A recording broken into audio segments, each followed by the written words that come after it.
ఉప్పినంత ప్రేమ. Episode 110 scam. Hero సినిమా సెట్లో అందరూ ఎవరి హడావిళ్ళో వాళ్ళుండగా డైరెక్టర్ వేణుగోపాల్ వెంటనే ఒక మైక్ తీసుకుని పొజిషన్ కి రండి, 167వ సీన్ను షూట్ చేద్దాం అంటూ పిలిచాడు. ఇది ఒక మర్డర్ సీన్. ఈ సీన్లో ఒక పాడుపడిన ఇంట్లో విలన్ కనిపిస్తాడు. ఫీమేల్ లీడ్ తన టీంతో కలిసి ఆ దొంగను పట్టుకోవడం కోసం పాడుపడిన ఇంటికి వెళ్తుంది. ముందుగా ఆ హీరోయిన్ చీకటితో నిండిపోయిన ఇంట్లోకి ఒంటరిగా అడుగుపెట్టింది. తను డోర్ ఓపెన్ చేసి లోపలికి వెళ్లేప్పుడు చేతిలో గన్ను రెడీగా పెట్టుకుని చుట్టూ చూస్తూ అలర్ట్గా వెళ్ళింది. కాని లోపల తనకు ఎవరూ కనిపించలేదు. ఇక బయటికి వెళ్లడానికి వెనక్కి తిరగ్గానే ఎక్కడో నీడ కదిలినట్టు ఫీల్ అవుతుంది. వెంటనే వెనక్కి తిరిగి నీడవైపుకి గన్ను పాయింట్ చేయగానే విలన్ సడన్ గా జంప్ చేసి హీరోయిన్ చేతిలోని గన్ను పక్కకు పడేశాడు. వాళ్ళిద్దరి మధ్య కొద్దిసేపు ఫైట్ జరిగిన తర్వాత విలన్ ఇమ్మీడియట్ గా హీరోయిన్ చేతులను గట్టిగా లాక్ చేసి తన మెడను గట్టిగా పట్టుకుని కదలనివ్వకుండా చేశాడు. వెంటనే అతను హీరోయిన్ చెవిలో చచ్చిపోతే ఎలా ఉంటుందో తెలుసా అని చిన్నగా అంటాడు. హీరోయిన్ కి అతని నుండి తప్పించుకునేందుకు అవకాశం లేదు. విలన్ కి హీరోయిన్ ను చంపాలనుకుంటే ఇంతకన్నా మంచి ఛాన్స్ దొరకదు. అయినా అతను ఈ ఆపర్చునిటీని యూజ్ చేసుకోలేదు. హీరోయిన్ ను 2-3 సార్లు చూసినప్పటి నుండే విలన్ కి ఆమె మీద అనుకోకుండా ఫీలింగ్స్ కలిగాయి. వారిద్దరూ ఒకరికొకరు శత్రువులైనప్పటికీ అతని మనస్సులో ఆమె మీద ఉన్న ఫీలింగ్స్ వల్ల హీరోయిన్ ను చంపలేకపోయాడు. కాని సడన్ గా హీరోయిన్ ఒక ఛాన్స్ తీసుకుని అతని గ్రిప్ నుండి బయటపడింది. గన్ తన కాళ్ల దగ్గరే ఉండడం చూసి ఒక్కసారిగా కాలితో గన్ను విసిరి క్యాచ్ చేసి విలన్ పైకి గురిపెట్టింది. అంతే, మరుక్షణమే 2 బుల్లెట్లు పేలాయి. కాని అప్పటికే చాలా లేట్ అయ్యింది. విలన్ తన బుల్లెట్ నుండి తప్పించుకుని పారిపోయాడు. సో ఈ సీన్ను పర్ఫెక్ట్ గా చేయడానికి పవిత్ర, కిరణ్ 5 రీటేక్స్ తీసుకున్నారు. వాళ్ళిప్పటి వరకు చేసిన ఫైట్ సీన్స్లలో ఇదే చాలా కాంప్లికేటెడ్ అని చెప్పొచ్చు.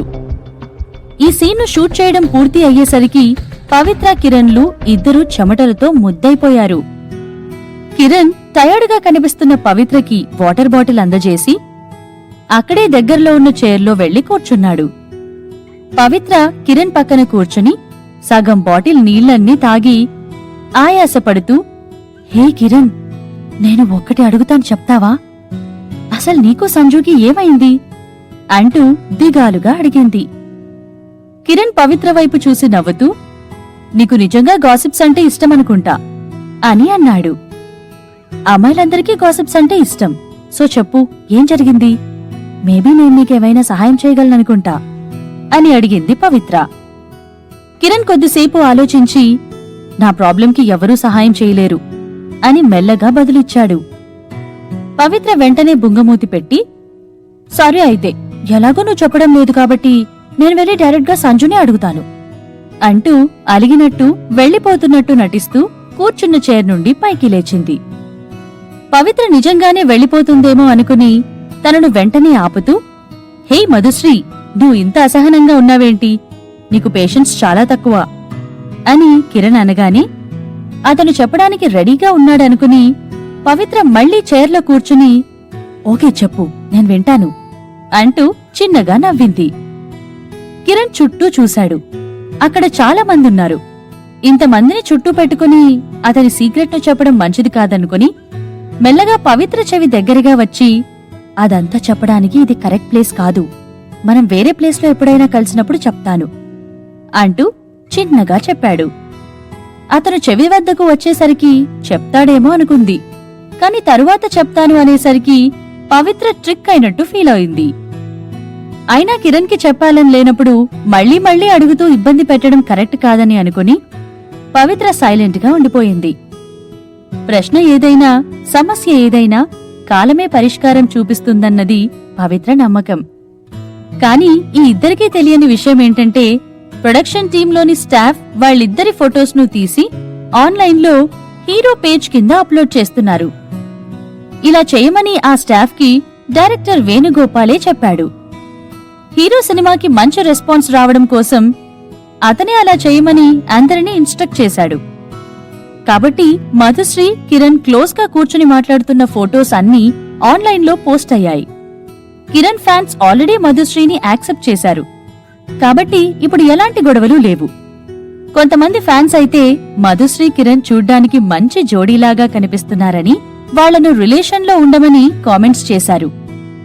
కొంతమంది వాళ్ల ఫ్రెండ్షిప్ ను అడ్మైర్ చేస్తూ వాళ్ల ఓన్ ఫ్రెండ్స్ ను ఈ ఫోటోస్ కింద ట్యాగ్ చేయడం మొదలుపెట్టారు.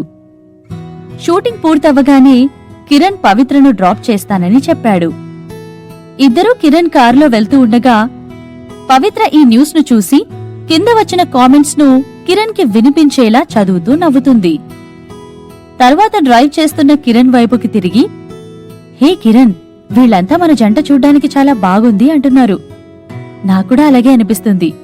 సో మనిద్దరం అంటూ పవిత్ర తన మాటలను పూర్తి చేసేలోపే, హే మధుశ్రీ, నీకు నా గురించి తెలుసు కదా, నాకిప్పుడు రిలేషన్లో ఉండాలని లేదు, అలాగే రూమర్స్లో చిక్కుకోవాలని కూడా లేదు అంటూ కిరణ్ చెప్పాడు. యాక్చువల్గా చెప్పాలంటే అతను ఎదురు చూస్తున్న తన ప్రియసఖి తిరిగి వచ్చింది కాబట్టి కిరణ్ కి ఈవెన్ వేరే అమ్మాయిలతో రూమర్స్ కూడా రావాలని అనుకోవడం లేదు. అతను ఇంకా సంజుప్రియ కోసమే ఎదురు చూస్తున్నాడు. పవిత్ర నవ్వుతూ, నేను నా మాటలు పూర్తి కూడా చేయలేదు. నేనేమడుగుతున్నానంటే మనిద్దరం కలిసి మధురత ఎంటర్టైన్మెంట్ కి వెళ్దామా? అక్కడ సంజు కూడా ఉంటుంది అని చెప్పింది. ఒకరు తన చిన్ననాటి స్నేహితురాలు, ఇంకొకరు ఇండస్ట్రీ ఫ్రెండ్. అలాంటిది ఈ ఇద్దరి ఫ్రెండ్స్ మధ్య మిస్అండర్స్టాండింగ్ ఉంటే పవిత్ర ఎలా హ్యాపీగా ఉండగలుగుతుంది? ఎలాగైనా వాళ్లను దగ్గర చెయ్యాలని ఆలోచనలో ఉంది. పవిత్ర తనను సంజుప్రియ దగ్గరికి తీసుకెళ్తాను అని చెప్పడం వినగానే కిరణ్ చాలా ఎగ్జైట్ అయ్యి బ్రేక్ కి బదులు గ్యాస్ పెడల్ మీద కాలు వేశాడు. అతని బ్లూ కలర్ ఫెరారీ ఒక్కసారిగా స్పీడ్తో ముందుకు వెళ్లి ఆల్మోస్ట్ రోడ్కి పక్కన ఉన్న చెట్టుని గుద్దబోయింది. కిరణ్ దాంతో సడన్ గా బ్రేక్ వేశాడు. ఇద్దరూ ముందుకు పడబోయారు. పవిత్ర కార్ బెల్ట్ పెట్టుకోకపోయుంటే సడన్ బ్రేక్ కి ఖచ్చితంగా కార్లో నుండి కింద పడిపోయేది. పవిత్ర వెంటనే తన తలను గట్టిగా పట్టుకొని, ఓ మై గాడ్, ఏంటిది, నన్ను చంపేద్దామనుకుంటున్నావా అంటూ ఆయాసంతో, యాంగ్షియస్నెస్ తో తిట్టింది. కిరణ్ ఇమ్మీడియట్ గా పవిత్ర వైపు తిరిగి, మధుశ్రీ, నీకేం కాలేదు కదా, నువ్వు ఓకేనా అని అడిగాడు. అతను కూడా భయంతో బెదిరిపోయాడు. హా, ఆల్మోస్ట్ నరకం అంచుల వరకు వెళ్ళొచ్చాను అని జోక్ చేసింది పవిత్ర. సరే, నేను కార్ను రోడ్ మీదికి డ్రైవ్ చేస్తాను అని చెప్పాడు. ఈ టైంలో కూడా పవిత్ర జోక్లు వేయడం చూసి కిరణ్ నమ్మలేకపోయాడు. తర్వాత అతను కార్ను పవిత్ర సాయంతో రివర్స్లో డ్రైవ్ చేసి రోడ్ మీదకి వచ్చారు. ఇక సాఫీగా వెళ్దామనుకునే లోపే కార్ ఇంజిన్ బ్రేక్ డౌన్ అయింది. నీకసలు లైసెన్స్ ఎలా ఇచ్చారు? అసలు ఈ కార్ ఎక్కడి నుండి కొన్నావు? చిన్నపిల్లలాడుకునే బొమ్మకార్లాగా ఉంది అంటూ పవిత్ర నవ్వు ఆపుకోలేక వెక్కిరించింది. కిరణ్ నిజంగా ఎంబరాస్డ్ గా ఫీల్ అయ్యాడు.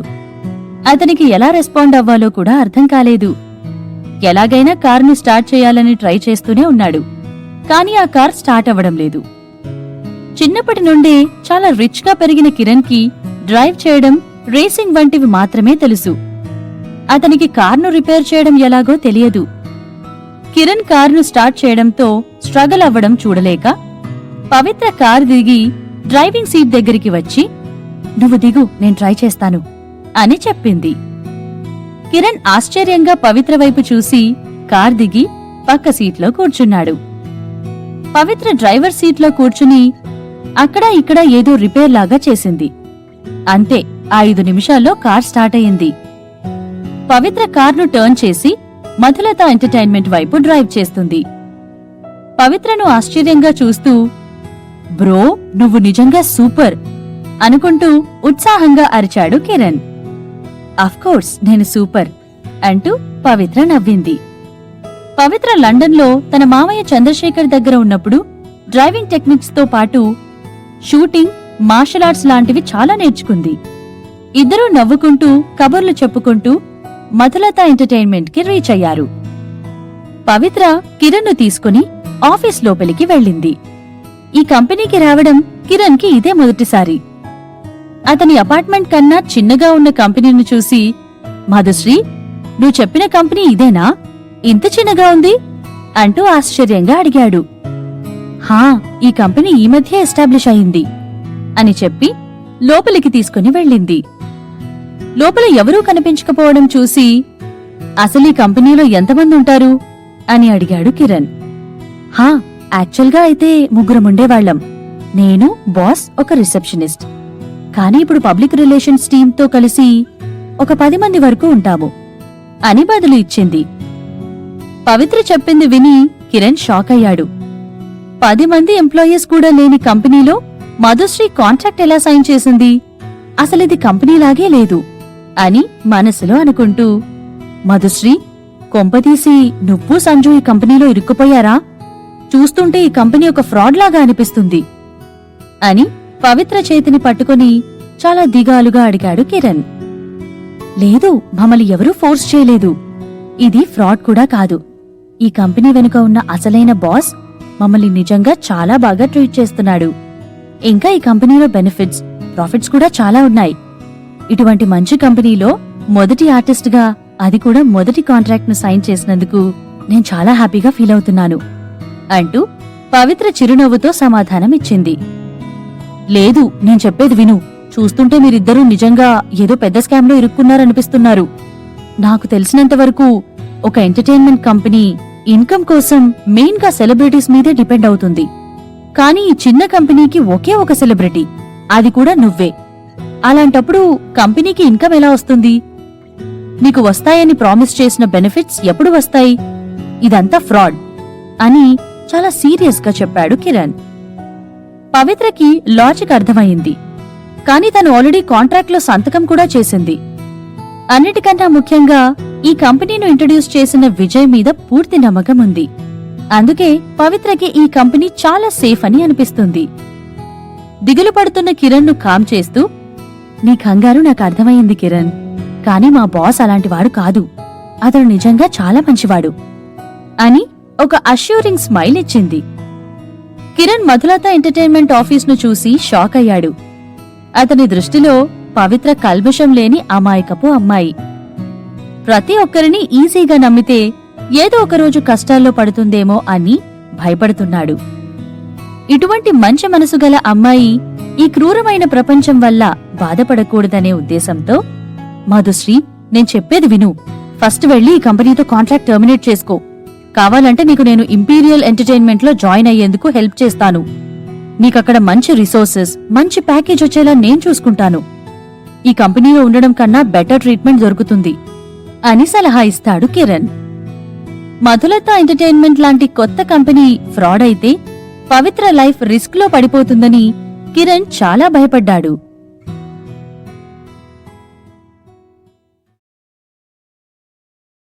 ఉప్పినంత ప్రేమ ఎపిసోడ్ 111 కంపెనీ మారాలని ఉంది. మధులత ఎంటర్టైన్మెంట్ లాంటి కొత్త కంపెనీ ఫ్రాడ్ అయితే పవిత్ర లైఫ్ రిస్క్ లో పడుతుందని కిరణ్ చాలా భయపడి తనను కాంట్రాక్ట్ టర్మినేట్ చేసుకోమని సలహా ఇచ్చాడు. నువ్వేం కంగారు పడకు కిరణ్, అంతా బాగానే ఉంటుంది. Thanks for your concern. ఎలాగో నేను ఇండస్ట్రీకి కొత్త, సో స్కామ్లో ఇరుక్కున్నా నాకేం భయం లేదు అని పవిత్ర నవ్వుతూ జవాబు ఇచ్చింది. అది కష్టమైనా సుఖమైనా పవిత్ర అన్నిటికీ ముందే రెడీగా ఉంది. పెద్ద పెద్ద కంపెనీలలో చేరి ఫేమస్ సెలబ్రిటీలతో రిసోర్సెస్ కోసం పోటీ పడే బదులు మధులత ఎంటర్టైన్మెంట్ లో ఉండడమే బెస్ట్ ఆప్షన్ అనిపించింది తనకు. అంతేకాదు, సంజుప్రియ ఈ కంపెనీని పెద్దగా ఎక్స్పాండ్ చేయగలదు అన్న నమ్మకం పవిత్రకి ఉంది. కిరణ్ ఇంకో మాట చెప్పేలోపే పవిత్ర అతన్ని మెయిన్ ఆఫీస్ లోపలికి తోస్తూ, అదంతా పక్కన పెట్టు, ముందు లోపలికి పదా అని చెప్పింది. వాళ్లు మెయిన్ ఆఫీస్ లోపలికి ఎంటర్ అవ్వగానే పుష్ప వాళ్ళిద్దరినీ, హలో మధుశ్రీ, హాయ్ కిరణ్ గారు అని హ్యాపీగా గ్రీట్ చేసింది. హాయ్ పుష్ప, మిస్ సంజు లోపలే ఉందా అని పవిత్ర చిరునవ్వుతో అడిగింది. అందరి ముందు పవిత్ర సంజును మిస్ సంజు లేక సంజుప్రియ గారు అంటూ పిలవడం అలవాటు చేసుకుంది. పుష్ప కుడివైపు ఉన్న ఆఫీస్ వైపు చూపిస్తూ, హా, లోపలే ఉన్నారు అని చెప్పింది. ఓ ఓకే, థ్యాంక్ యూ అని చెప్పి పవిత్ర కిరణ్ ను తీసుకుని సీఈఓ ఆఫీస్ వైపు వెళ్ళింది. పవిత్ర లోపలికి ఎంటర్ అయ్యే ముందు డోర్ను నాక్ చేస్తూ, సంజు, నీ వర్క్ ఇంకా అయిపోలేదా అని ఆనందంగా అడిగింది. సంజుప్రియ తన తలను పైకెత్తి, హే పవీకుట్టి, రా వచ్చి కూర్చో అని సంతోషంగా చెప్పింది. కాని ఆమె చూపులు పవిత్ర పక్కన ఉన్న కిరణ్ మీద పడగానే కోపంగా మారిపోయాయి. వెంటనే ఇతను ఇక్కడేం చేస్తున్నాడు అని చిరాగ్గా అడిగింది. సంజు, మన కొత్త కంపెనీని చూపించడానికి నేనే కిరణ్ని తీసుకొచ్చాను అని పవిత్ర తొందరగా వివరించింది. సంజుప్రియ తన వర్క్ ను కంటిన్యూ చేసుకుంటూ వాళ్ల వైపు చూడకుండానే, ఓ అయితే వెళ్లి చూడండి అని సీరియస్ టోన్తో చెప్పింది. సంజుప్రియను చిరాకుగా చూడగానే కిరణ్ మనసుకు బాధేసింది. తనకు నన్ను చూడ్డం కూడా ఇష్టం లేదా? నా ఆలోచన కూడా తనకు ఇంత చిరాకును తెప్పిస్తోందా? లాంటి అర్థం లేని ఆలోచనలన్నీ అడ్రస్ వెతుక్కుని వచ్చి మరీ అతని అంతరాత్మను కుదిపేస్తున్నాయి. సంజుప్రియకి కిరణ్ ఇక్కడికి రావడం ఇష్టం లేదని క్లియర్గా తెలుస్తోంది. కాని కిరణ్ ఈజీగా వెళ్లిపోయే రకం కాదు కదా. కావాలని సీఈఓ ఆఫీస్లోనే చుట్టూ తిరుగుతూ, వావ్, ఆఫీస్ ఎంత బాగుందో అని పొగడ్డం మొదలుపెట్టాడు. కిరణ్ మధులత ఎంటర్టైన్మెంట్లోకి మొదటి అడుగు పెట్టినప్పుడు పవిత్రను ఈ కంపెనీ నుండి మారమని సలహా ఇచ్చాడు. కాని సంజుప్రియను ఇక్కడ చూడగానే అతని కంపెనీనే వదిలి ఇక్కడికి రావాలని అనిపిస్తుంది. కనీసం అలా అయినా అతని మనసు దోచుకున్న మహారాణిని రోజూ చూసే అదృష్టం దొరుకుతుందని ఫీల్ అయ్యాడు. కిరణ్ సంజుప్రియ డెస్క్ దగ్గరికి వెళ్లి, మీ కంపెనీ సెలబ్రిటీల కోసం చూస్తుందని విన్నాను. నాకు కంపెనీ మారాలనుంది. సో ఈ కంపెనీ బెటర్ అనిపిస్తుంది. నువ్వేమంటావ్ అని అడిగి నవ్వాడు. పవిత్ర సడన్ గా ఆశ్చర్యంతో నిండిన కళ్లను పెద్దగా చేసి కిరణ్ వైపు షాక్ అవుతూ చూసింది. ఇప్పటివరకు నన్ను కంపెనీ మారమని చెప్పి ఇప్పుడు సంజును చూడగానే ఇలా అంటున్నాడు. అసలేం జరుగుతుంది అని మనసులో అనుకుంటూ కిరణ్ వైపు అనుమానంగా చూసింది. చూపులతో మనుషులను చంపేయగలిగితే పవిత్ర అనుమానపు చూపుకి కిరణ్ ఇప్పటికీ 10 సార్లు చచ్చిపోయేవాడు కావచ్చు. కిరణ్ ప్రశ్నలతో అక్కడి వాతావరణం మొత్తం సీరియస్ గా అవ్వడం పవిత్ర గమనించింది. ఏదో యుద్ధరంగంలోకి దిగినట్టుగా ఫీల్ అవుతుంది. వీళ్ళిద్దరి మధ్య వరల్డ్ వార్ జరిగే లోపే ఏదో ఒకటి చెయ్యాలని అనుకుని, హే కిరణ్, నైస్ జోక్. నువ్వు ఇంపీరియల్ ఎంటర్టైన్మెంట్ లో టాప్ సెలబ్రిటీవి. అలాంటిది వాళ్ళు నిన్ను ఎలా వెళ్లనిస్తారు? అయినా ఇలాంటి విషయాలు నువ్వు జోక్ చేయకూడదు అని చెప్పింది. నేను జోక్ చేయడం లేదు అంటూ ముఖంలో ఒక దృఢమైన సంకల్పాన్ని మోస్తూ సంజు వైపు తిరిగి, నేను సీరియస్ గా చెప్తున్నాను అని అన్నాడు కిరణ్. కిరణ్ మేనేజర్ గీతిక ఏదో పర్సనల్ కారణాల వల్ల సడన్ గా జాబ్ రిజైన్ చేసి కనీసం అతనికి గుడ్ బై కూడా చెప్పకుండానే వెళ్లిపోయింది. కాబట్టి కిరణ్ మేనేజర్ లేకుండానే అతని షెడ్యూల్ మొత్తాన్ని ఆపరేట్ చేసుకుంటున్నాడు. ఇంకా అతని ఇంపీరియల్ ఎంటర్టైన్మెంట్ తో కుదుర్చుకున్న కాంట్రాక్ట్ కూడా ఇంకొన్ని రోజుల్లో పూర్తి కానుంది. సో కిరణ్ ముందు నుండే ఆలోచిస్తున్నాడు, ఇదే ఇంపీరియల్ ఎంటర్టైన్మెంట్ లో కంటిన్యూ అవ్వాలా లేక గ్లోబల్ రేడియంట్ ఎంటర్టైన్మెంట్ లో జాయిన్ అవ్వాలా అని. కాని ఇప్పుడు ఈ క్షణమే నిర్ణయం తీసుకున్నాడు, మధులత ఎంటర్టైన్మెంట్ లో జాయిన్ అవ్వాలని. అది కూడా కేవలం సంజును ప్రతి క్షణం చూడొచ్చు అన్న ఆశతో. కిరణ్ కి మధులత ఎంటర్టైన్మెంట్ లో జాయిన్ అవ్వాలన్న కోరిక ఎంత బలంగా ఉన్నా అది వన్ సైడెడ్ మాత్రమే. దానికి సంజుప్రియ ఒప్పుకోవాలి. కాని సంజు ప్రపంచం తలకిందలైనా ఒప్పుకోకూడదని డిసైడ్ అయ్యి, నో వే, మా కంపెనీ చాలా చిన్నది. మేమింకా మీలాంటి ఫేమస్ సెలబ్రిటీను హైర్ చేసుకునేంత ఎక్స్పాండ్ కాలేదు అంటూ ముఖంలో ఎలాంటి ఎక్స్ప్రెషన్ ను చూపించకుండా సీరియస్ గొంతుతో చెప్పింది. కిరణ్ వెంటనే సంజుప్రియ డెస్క్ మీద చేతులు పెట్టి ముందుకి వంగుతూ, కాని నాకు ఇది చిన్న కంపెనీ అనిపించడం లేదు అని చెప్పాడు. కాని మాకు మాత్రం నువ్వు చాలా పెద్ద సెలబ్రిటీవి, మేం నిన్ను హ్యాండిల్ చేయలేము అని సడన్ గా కోపంతో అరిచింది సంజుప్రియ. సంజు ఫ్రస్ట్రేషన్ తో సడన్ గా అరవడం చూసి పవిత్ర, కిరణ్ ఇద్దరూ షాక్ అయ్యారు. పవిత్ర ఇమ్మీడియట్ గా కన్ఫర్మ్ చేసుకుంది, వీళ్ల ఇద్దరి మధ్య తనకు తెలియాల్సిన గతం ఏదో ఉందని. తన ముందు నిల్చున్న ఇద్దరూ షాక్ అవ్వడం చూసి మెల్లగా ఊపిరి తీసుకుని కామ్ అవుతూ, చూడండి కిరణ్ గారు, మాది చాలా చిన్న కంపెనీ. మీలాంటి పెద్ద ఆర్టిస్ట్ తో కాంట్రాక్ట్ సైన్ చేసేంత రిసోర్సెస్ మాకింకా లేవు అంటూ మెల్లగా వివరించింది సంజు. వీళ్ళిద్దరి మధ్య సిచ్యువేషన్ ఆక్వర్డ్ కాకముందే పవిత్ర ఆపేయాలని డిసైడ్ అయ్యి, హే సంజు, ఇప్పటికే చాలా లేట్ అయింది. నీ వర్క్ అయిపోతే డిన్నర్కి వెళ్దామా? ఈరోజు నా ట్రీట్ అని చెప్పింది. సంజుప్రియ కావాలనే కిరణ్ను చూడకుండా అతని ప్రెజెన్స్ నే పట్టించుకోకుండా బిహేవ్ చేస్తూ, ప్రతిసారి నువ్వే ట్రీట్ చేయడమేంటి, వద్దులే అని పవిత్రకి జవాబు ఇచ్చింది. ఎలాగైనా సంజును డిన్నర్కి తీసుకెళ్లాలని ఫిక్స్ అయ్యి అదే అవకాశంగా తీసుకుని, అయితే ఈసారి నువ్వు ట్రీట్ ఇవ్వు అని పవిత్ర చెప్పింది. పవిత్ర ఆఫర్ను రిజెక్ట్ చేయడం చాలా రూడ్ గా ఉంటుందని భావించి అయిష్టంగా, అలాగే నా ట్రీట్ అంటూ ఒప్పుకుంది సంజు. వాళ్ళు డిన్నర్కి పుష్పను కూడా ఇన్వైట్ చేశారు.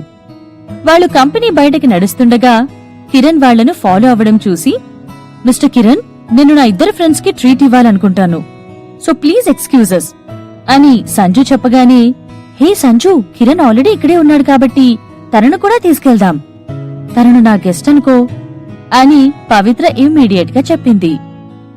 అది వినగానే కిరణ్ పవిత్ర చేతిని పట్టుకుని, అవును, నేను మధుశ్రీ మంచి ఫ్రెండ్స్, వీఆర్ బ్రదర్స్ అంటూ ప్రౌడ్ గా నవ్వుతూ చెప్పాడు. రావద్దని రిజెక్ట్ చేసినా సిగ్గు లేకుండా రెడీగా ఉన్న కిరణ్ ను ఏమనలేకపోయింది. తను ఎంత వదిలించుకోవడానికి ట్రై చేసినా కిరణ్ గమ్లా అతుక్కుపోవడం చూసి సంజుప్రియకి కోపమొస్తుంది. అయినా మౌనంగా ఉండిపోయింది. మౌనమే అర్ధంగీకారమని పవిత్ర భావించి హ్యాపీగా, వెళ్లే ముందు మనల్ని ఎవరూ గుర్తుపట్టకుండా ఉండేందుకు మాస్క్, క్యాప్ వేసుకుందాం, లేదంటే మళ్ళీ రూమర్స్ వస్తాయి అంటూ నవ్వుతుంది. అవును, కాని మాస్క్ మాత్రమే సరిపోదు, మనం చాలా జాగ్రత్తగా ఉండాలి అని కిరణ్ పవిత్ర చెప్పిన దానికి బలంగా ఒప్పుకుంటాడు. అతనికి మళ్లీ తన మీద రూమర్స్ రావడం ఇష్టం లేదు. అంతేకాదు, తన ఫ్యాన్స్ అతను సంజుతో ఎంజాయ్ చేయనున్న క్షణాలను డిస్టర్బ్ చేయడం లాంటివి జరగకూడదని కోరుకున్నాడు. పవిత్ర వెంటనే వాళ్ల కంపెనీలో ఉన్న కాస్ట్యూమ్ ను యూజ్ చేసి కిరణ్ కి ఒక డిఫరెంట్ డ్రెస్ ను, డిఫరెంట్ హెయిర్ స్టైల్ ను చేసింది. కిరణ్ పవిత్ర స్టైల్ చేసిన లుక్ లో చాలా కొత్తగా, స్టన్నింగ్ గా కనిపిస్తున్నాడు. కిరణ్ కి కూడా అతని న్యూ లుక్ బాగా నచ్చింది. అతను కావాలని సంజు చుట్టూ తిరుగుతూ, సంజు, నేనెలా కనిపిస్తున్నాను అని అరుస్తాడు. సంజు కోపంగా, డిస్టెన్స్ ప్లీజ్ అని చెప్పి దూరం జరుగుతుంది. కిరణ్ తనకు కొంచెం దూరంగా వెళ్లి నిల్చుని, సంజు, నేనెలా ఉన్నానో చెప్పలేదు అంటూ చిన్న పిల్లాడిలా బిహేవ్ చేస్తాడు. కిరణ్ యాక్షన్స్ కి సంజుప్రియ రక్తం మరిగిపోతోంది. ఎవరైనా తనను ఈ ప్రపంచానికి దూరంగా తీసుకెళ్తే బావుండు అని ఫీల్ అవుతుంది. తనకు నిజంగా కిరణ్ ముఖం చూడాలని లేదు. గతంలో కిరణ్ చేసిన తప్పుకి ఇప్పుడు ఎంత పశ్చాత్తాపడినా, ఎంత వెంబడించినా అతన్ని అస్సలే క్షమించకూడదని సంజు ఆల్రెడీ గట్టిగా నిర్ణయించుకుంది. పవిత్ర కూడా జస్ట్ మాస్క్, క్యాప్ కాకుండా ఫన్ కోసం మేల్ గెటప్ వేసుకోవాలని అనుకుంది. ఈసారి కూడా తనను తాను సంజయ్ లాగా స్టైల్ చేసుకుంది. సిల్వర్ కలర్ హెయిర్ తో బ్లాక్ కలర్ జాకెట్ వేసుకుని, షైనింగ్ స్టడ్ ఎడమ చెవికి పెట్టుకుని చాలా కూల్ గా, చాలా హ్యాండ్సమ్ గా కనిపిస్తుంది. పవిత్ర ఫుల్ గా రెడీ అయ్యాక అందరి ముందు నిల్చుంది. తన స్టన్నింగ్ అపియరెన్స్ ను చూశాక కిరణ్ ఉత్సాహంగా, వావ్, ఇది మధుశ్రీయేనా అని ఎగ్జైటెడ్ గా అన్నాడు. పుష్ప కూడా ఎగ్జైటెడ్ గా, వావ్ వావ్ మధుశ్రీ, నువ్వు చాలా చాలా హ్యాండ్సమ్ గా కనిపిస్తున్నావు, నిజంగా అబ్బాయిలాగే ఉన్నావు. ఓ, ఇప్పటి నుండి నిన్ను మిస్టర్ మధు అని పిలవాలనుకుంటా అని చెప్పి నవ్వుతుంది. పవిత్ర అబ్బాయి గెటప్ లో ఎంత బావుందంటే అసలు తను అమ్మాయి అని కూడా ఎవ్వరూ డౌట్ పడరు. తను నిజంగా హీరోలాగా కనిపిస్తుంది. అందరూ తనను చూసి షాక్ అవ్వడంతో నవ్వుతూ, పదండి, ఫాస్ట్ గా వెళ్దాం అంటూ చెప్పింది. వీళ్లు నలుగురు ఫైనల్ గా చాలాసేపు ఆలోచించి తాజ్ హోటల్ కి వెళ్లాలని డిసైడ్ అయ్యారు. తాజ్ హోటల్ నిజంగా చాలా ఫేమస్ ప్లేస్. అక్కడి ఫుడ్, సర్వీస్ చాలా బెస్ట్ గా ఉంటుంది. ఎల్లో లైట్స్ తో కామ్ గా వెలిగిపోతున్న ప్లేస్ కి లైట్ మ్యూజిక్ చాలా తీయటి వాతావరణాన్ని కల్పించింది. విండో పక్కనే ఉన్న టేబుల్ వద్ద ఒక అందమైన అమ్మాయి 7 నుండి 10 నిమిషాలుగా ఎదురుచూస్తుంది. రూప బ్లాక్ కలర్ డ్రెస్ లో చాలా అందంగా, ఎలిగెంట్ గా కనిపిస్తుంది. అదే హోటల్లో ఒక కార్నర్ టేబుల్లో కూర్చుని లేడీ డిటెక్టివ్ లాగా విండో దగ్గర కూర్చున్న రూపను అబ్జర్వ్ చేస్తుంది సమీరా. విజయ్ రూపతో డిన్నర్ చేయడానికి వచ్చాడో లేదో తెలుసుకోమని వాళ్ళ ఫ్యామిలీ వాళ్లే స్వయంగా లేడీ డిటెక్టివ్ ని చెక్ చేయమని పంపారు. ఈ డిన్నర్ తో విజయ్, రూప ఎంత క్లోజ్ అవుతారో తెలుసుకుని ఇంట్లో రిపోర్ట్ చేయడమే ప్రస్తుతానికి సమీరకి ఉన్న డ్యూటీ. కొన్ని నిమిషాల తరువాత అక్కడికి సూట్ వేసుకున్న ఒక పొడవాటి వ్యక్తి వచ్చి రూపాకి ఎదురుగా కూర్చున్నాడు. అనుకోని వ్యక్తిని ఎదురుగా చూడ్డంతో రూపాతో పాటు చాటుగా చూస్తున్న సమీర కూడా షాక్ అయింది.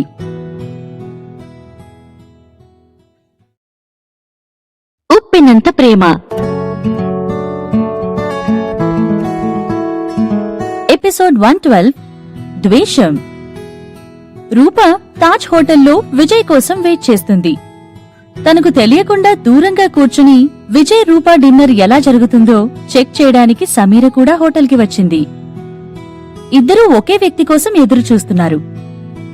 కాని సడన్ గా అనుకోని వ్యక్తి రూప దగ్గర వచ్చి కూర్చోవడం చూసి రూపతో పాటు చాటుగా చూస్తున్న సమీర కూడా షాక్ అయింది.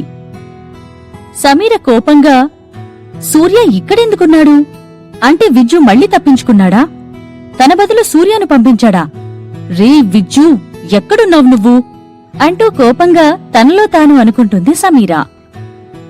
రూపా ముందు కూర్చున్న వ్యక్తి తను ఎదురు చూస్తున్న వ్యక్తి కాదని గుర్తించి ఆశ్చర్యంగా, సూర్య, నువ్వు ఇక్కడేం చేస్తున్నావు అని అడిగింది. ఏమైంది? నేనిక్కడ రావడంలో తప్పేముంది అని రూప కళ్లలోకి సూటిగా చూస్తూ అడిగాడు సూర్య. నీకు తెలియకపోవచ్చు, నేనీరోజుక్కడికి విజయ్తో కలిసి డిన్నర్ చేయడానికి వచ్చాను అని రూప చెప్పింది. తనకు, విజయ్కి వాళ్ల రెండు ఫ్యామిలీలు ఒకరిని ఒకరికి తెలుసుకోవడానికి డిన్నర్ అరేంజ్ చేశారని తన నాన్న ఆమెకి చెప్పాడు. కాని ఇక్కడికి వచ్చేసరికి విజయ్ ప్లేస్లో సూర్యను చూసి రూప కన్ఫ్యూజ్ అయ్యింది. నాకు తెలుసు నువ్వొక ఇంటెలిజెంట్ అమ్మాయని. నాకు విజయ్కి మధ్య తేడా ఏంటో కూడా నీకు తెలుసు. ఏ యాంగిల్లో చూసుకున్నా, ఏ విధంగా కంపేర్ చేసినా అతనికన్నా నేనే చాలా బెస్ట్. ఇంక మనిద్దరం కలిస్తే ఎన్నో అద్భుతాలు సృష్టించొచ్చు. అలాంటిది నువ్వు అతన్నెందుకు చూస్ చేసుకుంటున్నావు అని అడిగాడు సూర్య. సూర్యకి బిజినెస్ లో ఉన్నంత గ్రిప్ ఒకరితో మాట్లాడడంలో లేదు. అతని నోటికి ఏది వస్తే అదే చెప్పేస్తాడు. అతని మాటలకు రూపాకి చిరాకు వేసింది. వెంటనే కోపంతో, నేనిక్కడ డీల్ కుదుర్చుకోవడానికి వచ్చాననుకుంటున్నావా? మీ ఫ్యామిలీ వాళ్ళు నన్ను ట్రీట్ చేసే విధానం ఇదేనా? విజయ్తో డిన్నర్ అని చెప్పి నువ్వు రావడమే కాకుండా మళ్ళీ ఈ చెత్త మాటలేంటి? నాకు ఈ డిన్నర్ అవసరం లేదు, నేను వెళ్ళిపోతున్నాను అని అరుస్తూ రూప పైకి లేచి నిల్చుంది.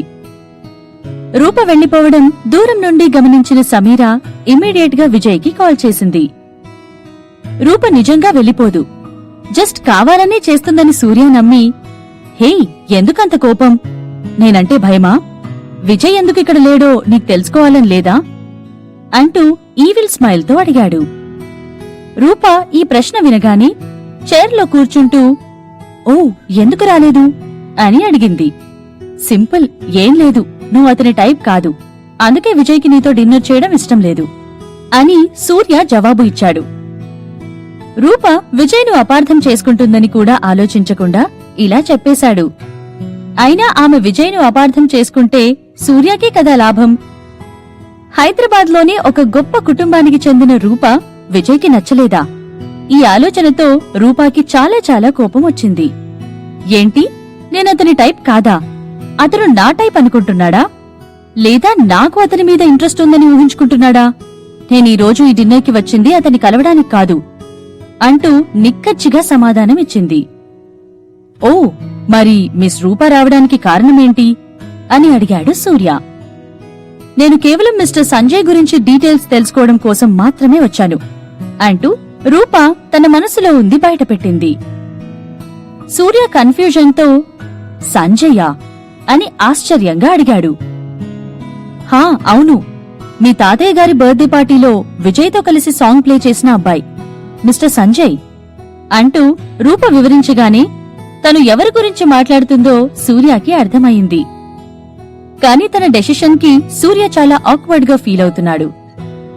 ఇంత అవుట్ స్టాండింగ్ గా, ఇంత హ్యాండ్సమ్ గా ఉన్న రూపాను అట్రాక్ట్ చేయలేకపోయినందుకు సూర్య కొంచెం బాధపడినా, మేల్ గెటప్ లో ఉన్న మధుశ్రీను రూప ఇష్టపడుతుందని తెలుసుకుని చాలా ఆశ్చర్యపోయాడు. రూప సంజయ్ లాగా మెదులుతున్న మధుశ్రీని ఇష్టపడినందుకు సూర్యకి కోపం రాలేదు. ఎందుకంటే మధుశ్రీ అతనికి కాంపిటీషన్ కాదని తెలుసు కాబట్టి.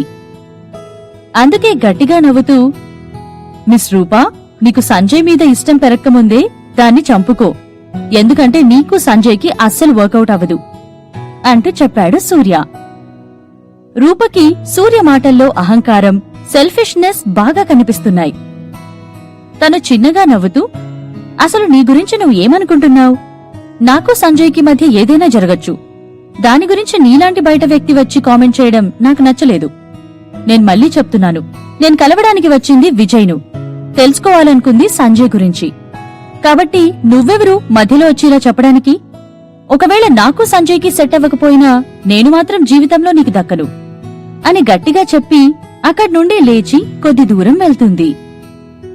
మళ్ళీ ఎందుకో వెనక్కి నడుచుకుంటూ వచ్చి, ఓ, నాకిప్పుడే గుర్తుకొచ్చింది. నువ్వు అక్రమ సంతానమని విన్నాను. తరువాత మీ అమ్మా నాన్నను ఇంట్లో ఒప్పుకున్నా నువ్వు కుటుంబానికి పెద్ద మనవడివైనా విజయ్ మాత్రమే మొదటి వారసుడు. విజయ్ నడవలేకపోయినా ప్రతి విషయంలో నీకన్నా బెటర్ అండ్ బెస్ట్. సో ఇలాంటి ఇమాజినేషన్స్ ను ఆపేస్తే మంచిది అని తన గంభీరమైన స్వరంతో చెప్పింది. తన పదాలు బాణాళ్లా అతని గుండెను గుచ్చుతూ అతని పొగరును, రాక్షస బుద్ధిని మేల్కొలిపాయి.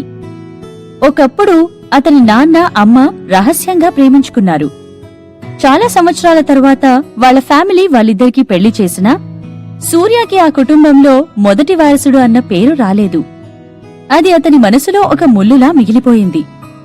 ఇప్పుడు రూప వచ్చి అతని గాయం మీద కారం చల్లినట్లు చేసేసరికి సూర్యలో కోపం, ద్వేషం పెరిగిపోయింది.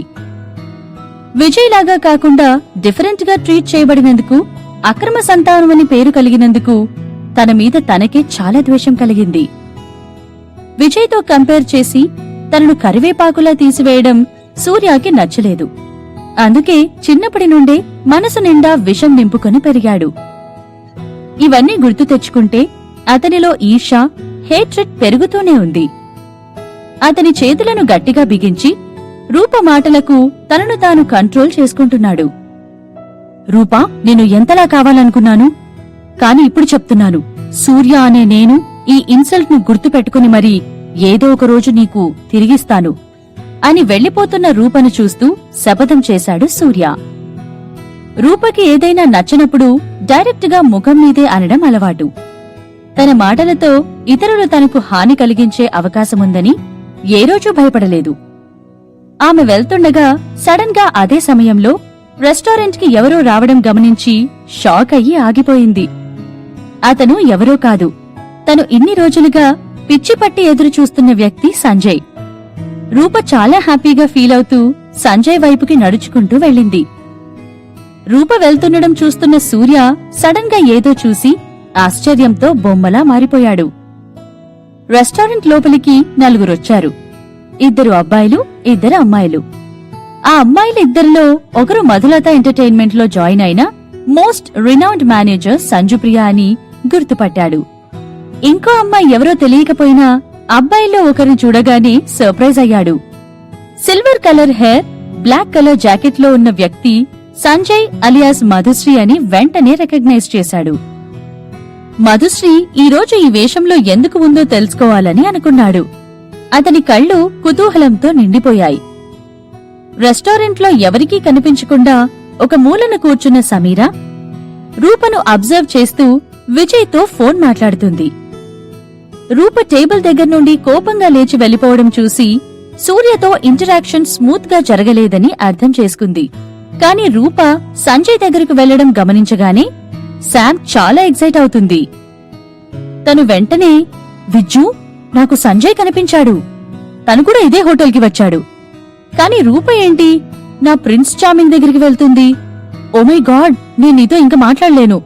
అక్కడేం జరుగుతుందో నేను తెలుసుకోవాలి, బాయ్ అని ఫాస్ట్ గా చెప్పి కాల్ కట్ చేసింది. సమీర ఎందుకో చాలా నర్వస్ గా, యాంగ్షియస్ గా ఫీల్ అయింది. ఇంక దూరంగా కూర్చుని చూడలేక ఇమ్మీడియట్ గా వాళ్ల వైపుకి వెళ్లాలని డిసైడ్ అయ్యింది. స్కార్ఫ్ తో తన ముఖాన్ని కవర్ చేసుకుని రూపా సంజయ్లకు కొంచెం దూరంలో వెళ్లి నిలబడి చూస్తుంది. రూప అప్పుడే లోపలికి ఎంటర్ అయిన పవిత్ర దగ్గరికి వచ్చి, మిస్టర్ సంజయ్, హలో అంటూ చెయ్యి అందించింది. రూప సడన్ గా కనిపించడంతో పవిత్ర షాక్ అయ్యి అక్కడే ఆగిపోయింది. తనను 1-2 సార్లు చూశాక గుర్తుపట్టింది.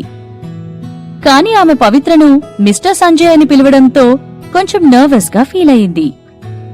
నీకు నేను గుర్తుకు రాలేదా? నేను రూపా.